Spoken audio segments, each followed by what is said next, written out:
Today, the White House has to clean up Joe Biden's comments on Taiwan. Biden brags about helping solve the baby formula crisis that his agency created and AOC's absolute insane justification for abortion. We've got all of that and more coming up, and it all starts right now.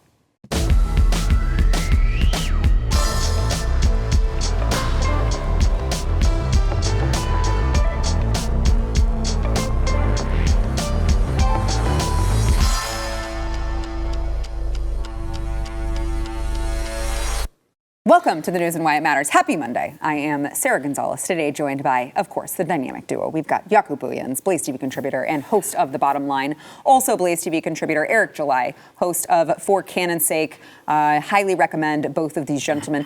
By the way, both very different content you will get on these two gentlemen's channels. Broaden your perspective. Not contradictory content, just the delivery mechanism is a little different. But highly recommend both of them. All right, so I want to get to the news of the day. There is no shortage on that, but we've been seeing that with Biden at the helm. There's no shortage of content here on the conservative side. This morning at a news conference with the Prime Minister of Japan during a visit to Tokyo, Joe Biden suggested that he would be willing to go further on behalf of Taiwan than he has in helping Ukraine. He actually indicated that he would be willing to use military force to defend Taiwan if it were ever attacked by China. I want you to listen to Joe Biden in his own words. Watch.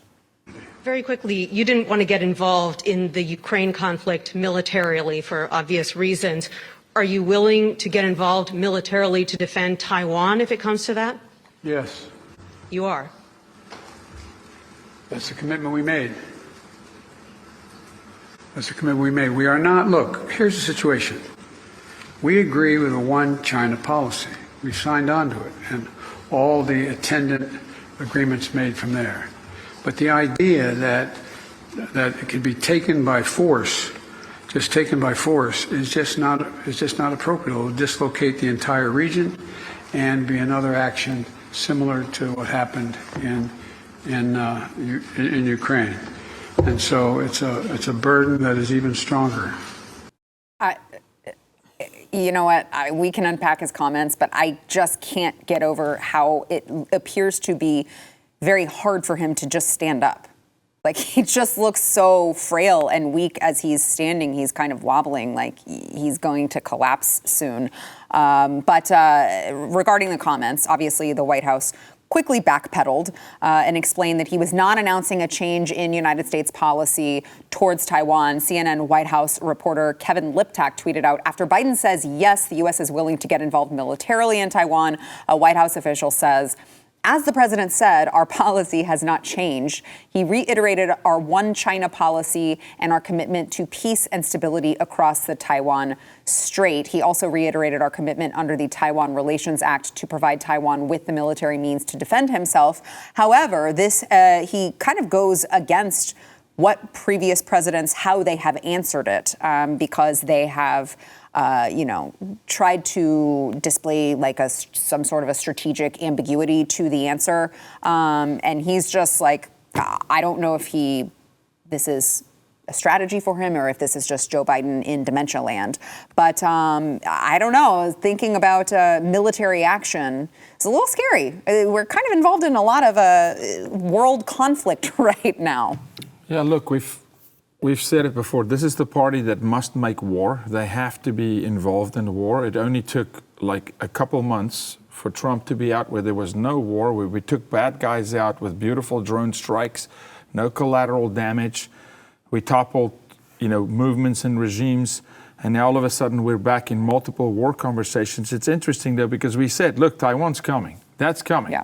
Because the U.S. is weak. Yeah, why wouldn't China do it now? No, they are going to. But I want to ask myself, and you're right, it looks like he's laboring just to do anything. Mm-hmm. He is physically laboring, and I'm not trying to belittle the guy, but he is laboring. No, me either. It just is apparent. But the way he answered that question for me, from just a human behavioral science standpoint, it's almost like he is told absolutely everything to say. Yeah. This is not a human being that's contributing any intellect to any conversation at this point. What's interesting to me, though, is it's China. Yeah. And we don't have good relationship with China. And the families, the Clintons, the Bidens, the Obamas, they don't have assets in China. They don't really have assets in Taiwan, but they have a lot of assets in the Ukraine. And the reason that they would send their people to the Ukraine, the reason they play nice with both Putin and the Ukraine is, I believe firmly, this is me for me, not for the network, they're protecting some of their own assets. It's going to be very interesting to see, because China doesn't play by the Western New World Order rules. They want to dominate. China wants to be the superpower. China is the true enemy of the United States. And so it's going to be interesting. I would not be surprised if we end up sending troops. It would be a dark day in our history. But now we're talking about two wars. Yeah, I don't know if they're going to get involved like in that to the point to where like more, and I'm speaking on China, like ballsy as I might think China is. I'm sorry, just looking at it from an economic perspective, a lot of China's power, definitely economic, is smoke and mirrors. A lot of it relies upon people's perception that they are a necessity, especially when it comes to a lot of the goods it is that they provide, which can be provided elsewhere. They simply not. Now, that's a question that we need to certainly answer, certainly among ourselves in our own economy. Like, why is a country as capable as the United States importing so much from China? Not that I'm against trade. That's what I think alleviates a lot of the problems. This is where I tend to disagree with a lot of conservatives on. I said that, I ended up, was it Friday's show that I ended? I can't remember where I stated, there's no such thing as a trade deficit.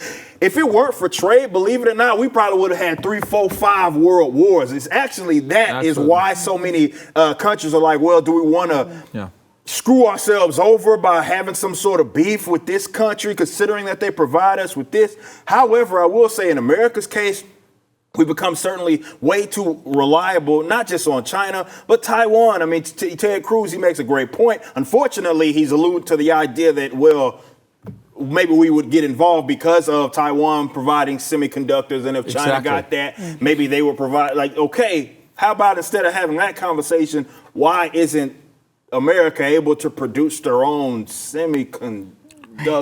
Or proactively then start. Right. Immediately. Like, you see that something like that is on the horizon. You think your mind would go to, how do we, not with cronyism and those sorts of efforts, but how do we encourage the American people? Because there's a demand there to produce it. How do we make it easier for them? What regulations are incentivize? Incentivize. It's not to innovate. Yeah, it's not about giving them money. That's not what I want. I don't want some corporate welfareism. But we know there's plenty of laws and regulatory bodies that are certainly in the books. How do we alleviate, and the perfect term is incentivize the American people to produce something so that they're not as reliable on, let's say, a Taiwan in the event that something hits the fan? But it's funny how Democrats have somehow positioned themselves to be the party that was like the pro, or rather anti-war party, if there is to be one of the two. When you consider definitely even just the last couple of Democratic presidents, going from Clinton, going to Obama, who like that's what he ran on. I think a lot of people got short-term memories. A lot of what Obama ran on was like being anti-war. He ran upon that. Then he bombed more countries than Bush. That's not my opinion. That is a literal fact. It's a fact. He was a monger, just a warmonger, just like the other pieces of crap. On my show, I call him certainly something else. But as I said, you will find very different content on both of these channels. But seriously, no matter how overstated I think China's economic power is, I have to look to the American government and how it is that they seem to strap the hands of the American people behind their back and leave them defenseless. That should worry anybody, no matter what side of the aisle. Completely exposed. I had a very brief, I know we need to move on. I had a very interesting conversation last week with a high-ranking official of some of the Chinese companies, which they are nationalized, but they're private corporations, but the CCP have their hands in them. And this particular company has a lot to do with ports and designing and building ports. And I'm hearing that the C-suite level of these companies are revolting against the CCP. They have their own problems. You've locked up our generational wealth that we've built, and and they are pulling away from Xi Jinping. They're pulling away from Chinese leadership. So I'm with you. I think their true united strength is smoke and mirrors. Oh, 100%. There's major turmoil. They have their own. A lot of people should look into that. I'm serious. Like, it is overstated. They have their own problems. It's not to say that they're on a threat. That's not to say that at all. Especially considering, like I said, how reliant a lot of countries have become upon like Chinese goods and how cheap certainly that they are. A lot of it still is smoke and mirrors. So they do have a lot of their own sorts of issues. So I would argue, considering that they have their own conflicts, this will be the perfect time. Cripple them. This would be the perfect time to just open up this market, man. Yeah. Like, this idea that America has this free market is bull job. It's anything but that. Free it up and allow these people to produce. I'm glad you brought up the idea that America has a free market and smoke and mirrors. I want to get into Biden over the weekend also admitted a couple times that the high gas prices are what they're calling transitory and is just going to help facilitate that change that everyone's wanting over to green energy and electric vehicles. Look, you'll save money at the pump if you just buy a $200,000 Tesla. Okay, what are you waiting for, Americans? Oh, is it a problem that all of your grocery bills are sky high and you can't afford to do anything else? Maybe you don't have the money to say, oh, it's okay, it's just all transitory. Watch. But batteries that will be made at this new facility in Georgia are going to power cars without one drop of gasoline and increase security of our battery supply chains as well. He can't even open his eyes. That's going to serve to save families money at the pump because they can skip the pump altogether. And when it comes to the gas prices, we're going through an incredible transition that is taking place that, God willing, when it's over, we'll be stronger and the world will be stronger and less reliant on fossil fuels when this is over. Guys, they are the biggest gaslighters. Oh, yeah. It's of epic proportions.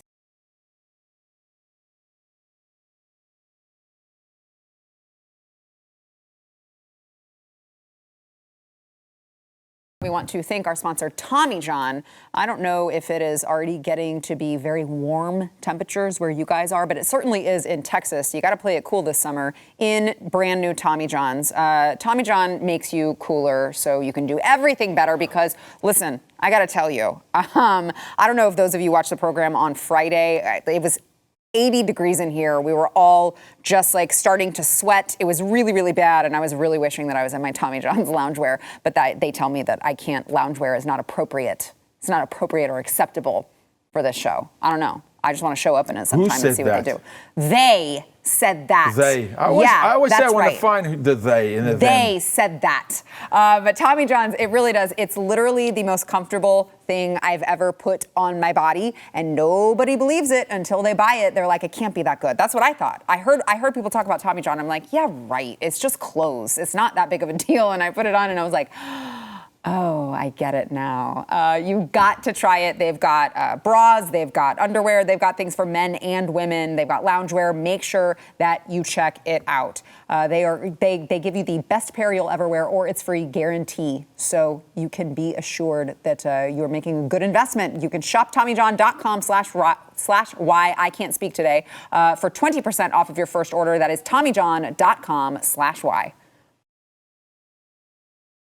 The World Economic Forum kicked off today with a pretty creepy video about how the world has to change. It is essential. Here's just a short portion of that. Wait,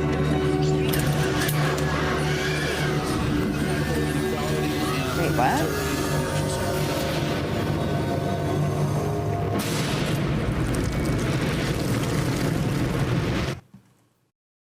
Wow. Change is possible. Oh, nope.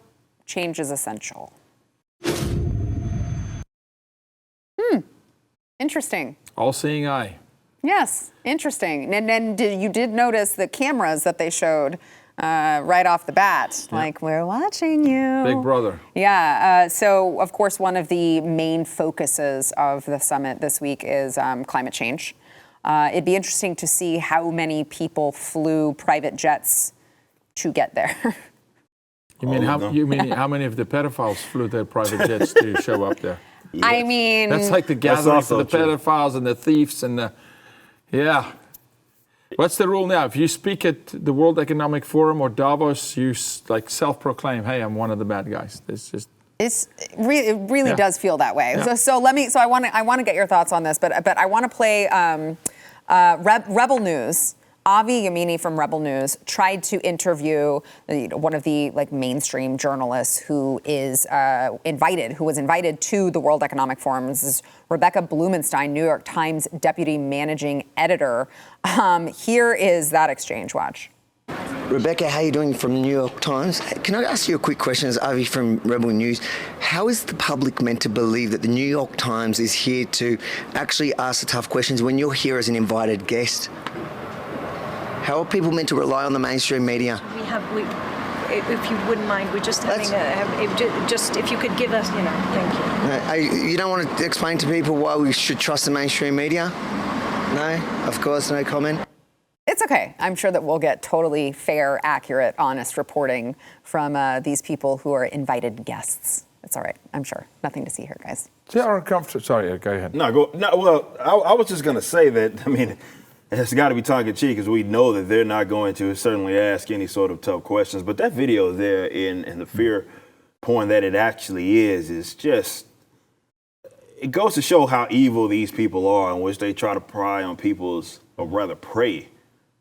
emotions as a means to implement whatever it is that they certainly want. And of course, they focus on a lot of these things. I think this is why things like climate change and social justice, you see that those are often the people that are such advocates for that are the same people. Yeah. I think the reason that is because it's a never-ending goal. There's no actual solution there. It's something that you're always perpetually fighting for, like climate change. How can you solve actually that sort of issue? You can perpetually have people do stuff. They could just go through the motions. Well, that's why they call it climate change now, right? Right. It used to be global warming and all global those cooling. Stuff. Then it changed. Acid but same rain. thing with social justice. Like social justice, it's a meaningless term. There is no such thing as social justice. There's only justice. When you add the social element to it, all you do is say, I'm going to implement, or rather, I guess, talk or speak from a standpoint that is a social issue that often you can't even pinpoint where it actually comes from. This is why these terms like microaggressions and all these vague sort of terms where they can apply to anything. Even if you don't know that you're doing something, you're doing it subconsciously or unconsciously, depending on if you're the president or not. So it doesn't even matter. We still want you to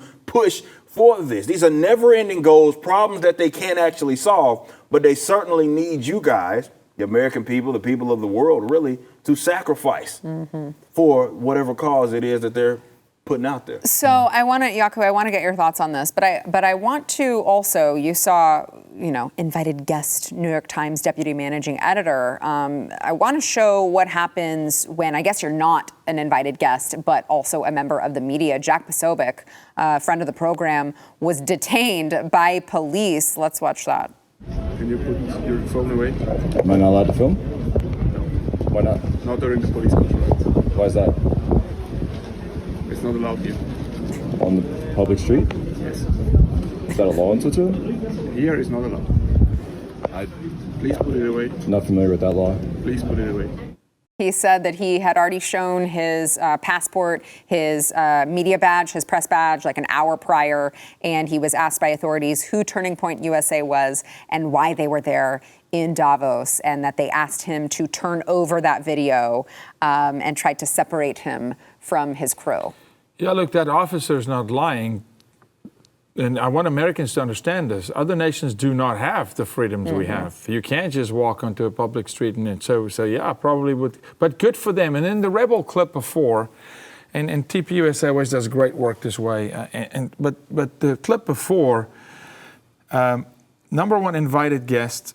Secondly, the things that are going to be discussed at the World Economic Forum is going to happen exactly the way it happens every single day in Washington, D.C.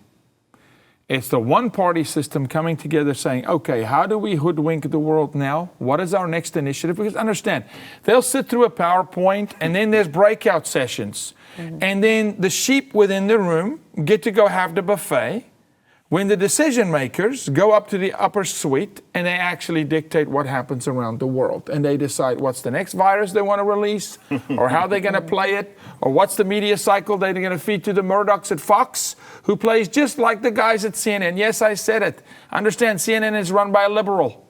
A liberal. This is why some of the hosts we like there have to dance like chicken on a hot skillet. Fox News. Yeah, Fox News, absolutely. They're run by a liberal. Yeah. So this is Davos. It's evil. It's an evil gathering of evil. And you're not going to see anything of significance come back to the people where there's real questioning. A Ducey that's going to be able to stand up and say, hey, excuse me, what's going on here? None of that will happen. It's an indoctrination. Again, they have a plan. How do we execute the plan? Who came against the plan? Who do we alienate? How do we pivot? Man, COVID didn't last as long as we thought it would. What's next? Joe, good on the food crisis, buddy. You're doing well there. Keep it up. Hurt the babies and the mamas. Keep your border open for us, please. We need it. Mm-hmm. Mm-hmm. All right, let's go ahead and take a quick break. We'll be back with more. First, we want to thank our sponsor, First Liberty Institute. Right now, I don't know if you guys have realized this, but court packing is a really huge danger to our country right now. Make no mistake, court packing is a coup. And we've got all the usual suspects. You got Biden, Pelosi, Schumer. They are all working overtime on the new radical plans to pack the Supreme Court. If we do not stop them from installing 4 more justices so they can rig the system in their favor, it is going to be catastrophic for not only our court, our country, our way of life. We cannot let that happen. That is why we need you to join First Liberty Institute. They are gathering a coalition of 1 million patriots to say no to court packing, no to the liberal agenda, no to the Supreme Court coup.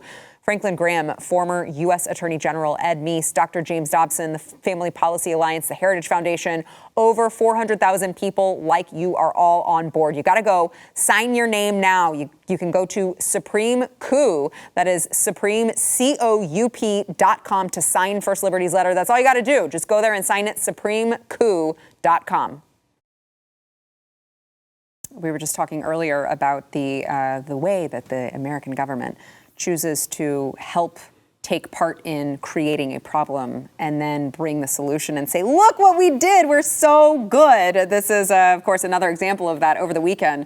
Joe Biden bragged on Twitter about flying 70,000, well, he said 70,000 tons of baby formula into the United States from Europe is actually 70,000 pounds, which, as it turns out, is much different than tons. So Joe Biden said, folks, I'm excited to tell you that the first flight from Operation Fly Formula is loaded up with more than 70,000 tons of infant formula and about to land in Indiana. Our team is working around the clock to get safe formula to everyone who needs it. Which is funny because you would think like, oh, well, it's Joe Biden. He's just being, a dementia patient again. But you know that Joe Biden is not actually the one tweeting that. So it had to have been a paid staffer who made that mistake and not Joe Biden. Not surprising when you see the people that Joe Biden surrounds himself with. But look, I can't say that Joe Biden directly created the crisis, but certainly his agency helped create this crisis, as we talked about last week. Mm-hmm. Abbott Labs came out with this really long tweet thread that I highly advise, if you guys have not read it, you need to. They explained all of the facts surrounding the matter, that, the FDA had already investigated, had already seen that none of this, the contamination, the bacteria strains came from the place where they produce all of the baby formula, and but they weren't allowed to reopen. I don't know why that is. I think it was 4 babies in the United States were hospitalized because of the baby formula shortage. Yeah. And Joe Biden wants to brag and tell you guys that they're shipping 70,000 tons of infant formula, and their team is working around the clock to make sure that your baby can get safe formula. Thank you, King Joe. They're working around the clock to solve the problem they created. I just did a quick thing here. When they miss, they miss. I mean, they don't miss small. They miss huge. 200 million Americans are going to die from COVID. Remember that? That's true. 200 million. Half of America. 70,000 tons is 140 million U.S. short Pounds, okay? 140 million. It's not a big mess. 70,000 to 140 million. It's 153 million metric tons. That would take quite a few more planes, I think. No, it's just... There's a weight max We took on the those. world's airplanes and we flew in the baby formula. All while, mind you, Costco in Mexico, not too far from the border where we have a crisis, has no baby formula problem. It's kind of interesting. An American company, Costco. It's on the shelves. You walk in, there's just baby formula everywhere. So who's manufacturing that? And then, of course, now we can have an FDA conversation. And hey, the moms in our country actually don't get the best formula in the world because the FDA don't want our kids and our people to eat real food. They actually do have better formula in Europe. Yep. So well, but you're not allowed to have access to that. No. That's black market if you want clean formula for your babies. No, but you can bring it in if Joe says you can bring it in. Then you can bring in 140 million pounds of it. Eric.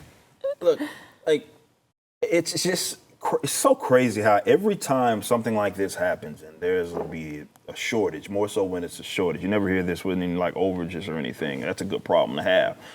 But with definitely with these shortages, you can always trace it back to the government doing some sort of malpractice, let's say, there. Again, another lesson that you're not living in some freer market, definitely not in regards to baby formula. I believe this came from India, if I'm not mistaken. A lot of this baby formula came from. So you have to think, like, why wasn't people able to easily purchase that? Why does the government have to get involved in order to ensure that it gets here?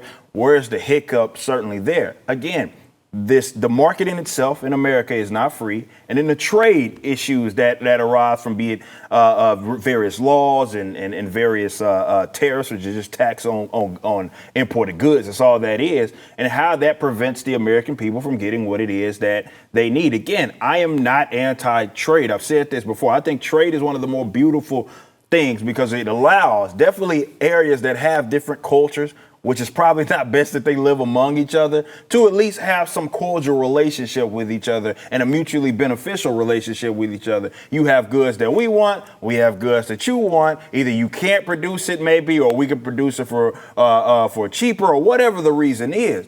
But that really only is the case if the market is free and allowed to operate like that. If it's free trade. Yeah, but it's not. We don't have that at all. Between the FDA and not just the FDA, the government, and it's subsidizing these 3 or 4 companies, which if you actually look into it, that's all that produces really all of the baby formula in this country. Why is it left up to those two? Well, you then have to find out that, oh, wait, the government subsidized them initially, and that's why they're in the position that they're in. Oh, that in itself wasn't marketized. So either way, it all roads lead to the government. And the problem it is that they're caused. Why are the American... I guess it's less of the American people, because I will say this. I can have a conversation with your general conservative about something like this, and I say, you're generally for, like, people being able to buy and sell whatever the hell it is that they want to for the most part. And they're like, yeah, give or take. Maybe on the drug issue, it'll get a little, well, wait a minute. But on most things, it's like, hey, we're pro-capitalism, we're all that. Now, I don't think the people that y'all support and vote for feel the same kind of way. I think we have various bills and laws, most of them not making the definitely with the legislative body, don't make the news unless it's something like, oh, hey, we're going to give $28 million to the FDA to solve a baby formula shortage, when that's all that you're doing is funnily, it's a racket effectively. You're just giving money laundering. to money laundering is effectively actually what it is. You're not actually solving any sort of issue. And then you vote, it's all politics, because then if you don't support it, well, they can say, well, hey, look at you. You don't really want to solve this problem because y'all voted against the government or the FDA getting more money. Like, wait a minute, what? So I pointed that out on Twitter. I retweeted that they were spending the that they wanted to spend the $28 million, and I said, look, Joe Biden is using your tax dollars to help solve the problem that his own agency created. Exactly. And someone pointed out to me, and they, of course, use a completely intellectually dishonest context, which said, so you want babies to die and not have formula? So that's what they do. That's your president. That's what they do. That's what the president. That was a great tweet by you, by the way. Oh, thank you. But I'm like, who said anything about wanting babies to die? I just said they created the problem, and they're using your tax money to try to solve it, which is what he has done his entire time in presidency. I want to back you up Double on that. dipping is effectively what it is. Yeah, and washing and money and laundering money. I mean, last word on this. I want to back you up on this. We go through arguably a year and a half of lockdowns worldwide, where you can't leave your home in some places. The Gestapo shows up, right? But somehow, in 24 months of lockdowns, there's no food shortage. Straight through COVID. Nobody can go to work, but we're still eating. Now, all of a sudden, with the world open, babies can't eat. And people want to tell me it's not manufactured? I mean, come on. Yeah, that's a great point. All right, we've got more to come, but we got to take a quick break. We'll be right back.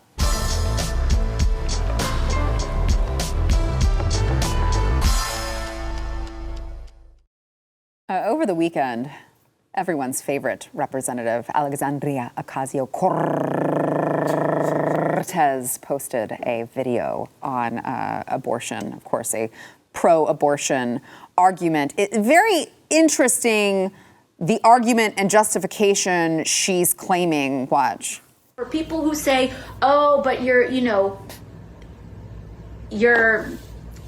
harming a life. I believe this is life. Well, some religions don't. So how about that? Our Jewish brothers and sisters, you like the Jews they are able now. to have an abortion according to their faith. You know, Nonsense. there are Which so isn't many true. faiths Absolute nonsense. that do not have the same definition of life as fundamentalist Christians. I thought we follow science. And so what about their rights? What about their right to exercise their faith? I think she mistook the Jewish religion for Satanism. Yeah, no, this girl can't show you Israel on a map. Yeah. Okay, Well, she and her squad are constantly making the most anti-Semitic comments we've ever heard in Congress, and now all of a sudden they're her Jewish brothers and sisters. Oh, let's just blow this whole thing up, Please. okay? AOC and Ilhan Omar literally import radical jihadists from Central Africa, radical Muslim Somalis, radicalized. You go to Minnesota, go to Minneapolis, go look at what's happening on the college campus, go talk to the rape rate on that campus, the hate crimes against Christians. This is her and her squad and her posse. She's an anti-God activist. That's what she's about. And she doesn't even have her facts straight.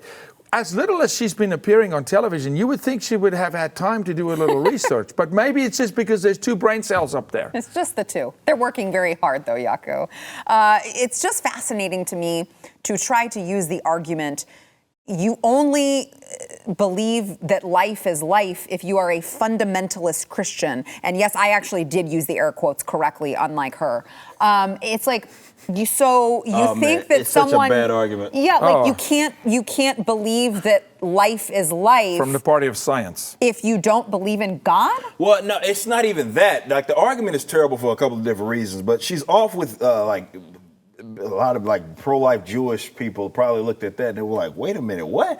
But also, Christianity, number one, isn't the only like religion that like is more of a pro-life religion in terms of looking at babies in the womb.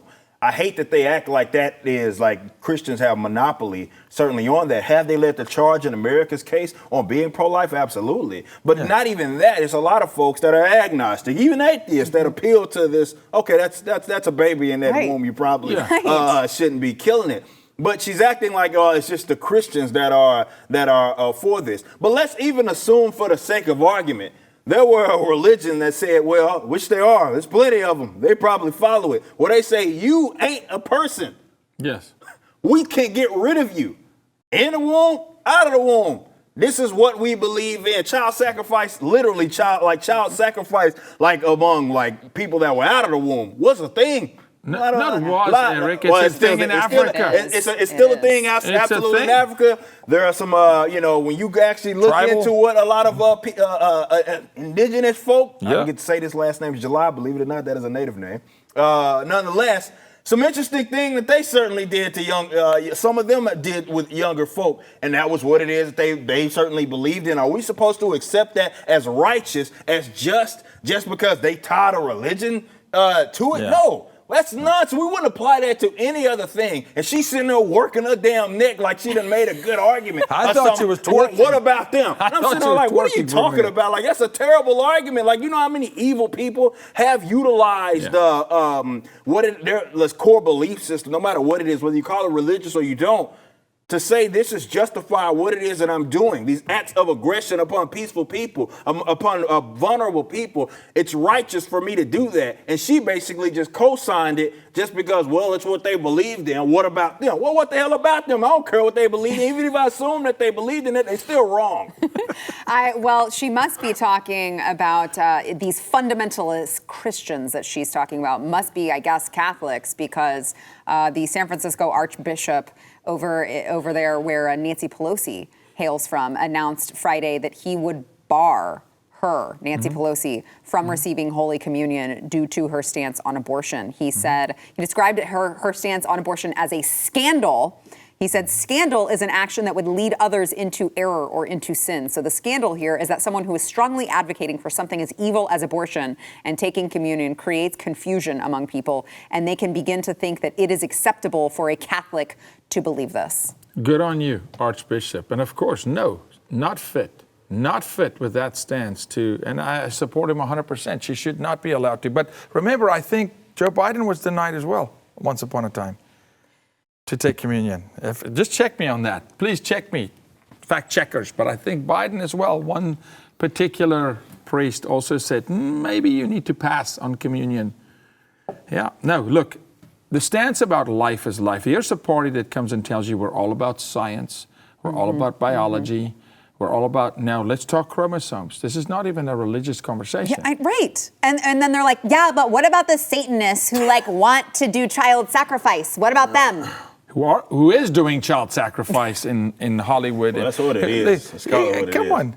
But this is also the party. By the way, that's not hyperbolic. I know when I say when we use the term child sacrifice, they act like, oh, well, you're being, no, that's literally what this is. Literal. Like, let's call it what it is. These are people, these are kids. Stop saying abortion and start saying child sacrifice. That's what it is. It's a fact. And it literally is, because when you consider, like, a lot of them are that advocate for this are doing it on behalf of or for themselves. Like, it's an act of selfishness, sort of. And it's like, because I want this, you have to go. Yeah. So let's call it what it is. It's not hyperbolic at all. Sacrificing that life for themselves. Exactly. Let me also just remind you guys, I was joking about the Satanist thing, but I wasn't really, because the Satanic Temple is fighting all of the Supreme Court potential overturning of Roe v. Wade, because they said that it would prohibit them from their ritualistic 100% abortion. So it's not abortion. Well, child sacrifice. But that's the word that they use. One, I didn't know Eric was half Native American. I didn't know Well, no, that. that's like my No, I'm just saying. July. A lot of people don't know. That's why I'm the only one that exists. You might as well take it. But that's why I love this brother like you can't believe. Because Eric is not afraid to call it what it is. It's child sacrifice. Yeah.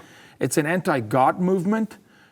The Pelosi's, the Ilhan Omar's, the AOC's, it's an anti-God movement. So of course she's going to pick Christianity because it's the most vocal member of religion to fight it, but it's not the only people that's saying you should defend a child. All right, when we come back, I want to get your thoughts on the results of the latest Wisconsin straw poll. We'll be right back. Did you see that? That's fantastic. The new Wisconsin straw poll just came out over the weekend, and Ron DeSantis, Florida Governor Ron DeSantis, emerged as the leading candidate for the GOP presidential nomination. He received 38% of the vote. Trump received 32%, followed by Nikki Haley at about 7%, and then a couple of 2.5ers, Rand Paul, Ted Cruz, and former Vice President Mike Pence. They were asked if they wanted Trump to run for president in 2024. The respondents were split. 43% said yes, 31% said no, 22% were unsure. We've got about a minute left. I'm going to give you guys approximately 30 seconds I'm laughing each. because Eric did not take well to that Rand Paul stat. Paul, Don't throw Rand Paul stats like that, Sarah. I know. Not with Eric. Come on now. Rand is probably the best politician in D.C. He deserves way more of that percentage. He is the best politician in D.C. I agree. Look, I don't know. Right now, if it's a head-to-head between Trump and DeSantis, I think it's a lot closer than people think. It's going to be very interesting to see what happens. All I'm asking is this: please put country above party, put country above person. Remember about the American people. We need to do what's right for the American people in 2024. Yeah, Eric. Look, Take us out. This is what I will say. If y'all want to win, you put Rand Paul in. You let DeSantis stay his ass in Florida because you think he's done a decent job. If you want to lose, though, botch it for the 4th election cycle Here he goes. in a row. Here he goes. You look at him. He had